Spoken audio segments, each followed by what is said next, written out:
नमस्कार, मी कृष्णा विजयकुमार यादव, सचिव जीवनरेखा प्रतिष्ठान लातूर. जीवनरेखा प्रतिष्ठान लातूर ही संस्था गेल्या 30 वर्षापासून विविध क्षेत्रामध्ये कार्यरत आहे. संस्थेअंतर्गत महिला BCA महाविद्यालय व Swami Vivekananda institute of paramedical sciences अंतर्गत विविध अभ्यासक्रम चालवले जातात, ज्यामध्ये संगणक क्षेत्रामध्ये सर्वात मागणी असणारे BCA, MSc computer science, BSc clinical laboratory science, BSc microbiology, BSc textile design, BA fashion design, DMLT, PG DMLT, nursing, radiology technician असे विविध अभ्यासक्रम चालवले जातात. सध्या वैद्यकीय व संगणक क्षेत्रामध्ये भरपूर संधी उपलब्ध आहेत.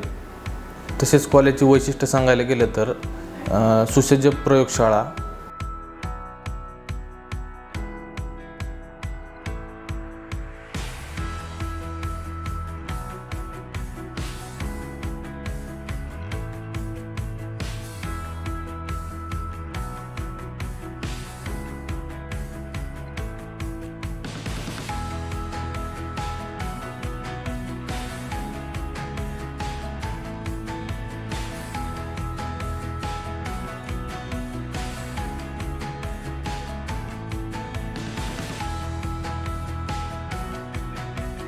हॉस्टेलची सुविधा, कॅम्पस प्लेसमेंटची सुविधा, तसेच शहरातून विद्यार्थ्यांना ने-आण करण्यासाठी बसची सुविधा. 10वी-12वी नंतर करिअरचा उत्तम पर्याय शोधत असाल तर आजच महाविद्यालयास भेट द्या. धन्यवाद.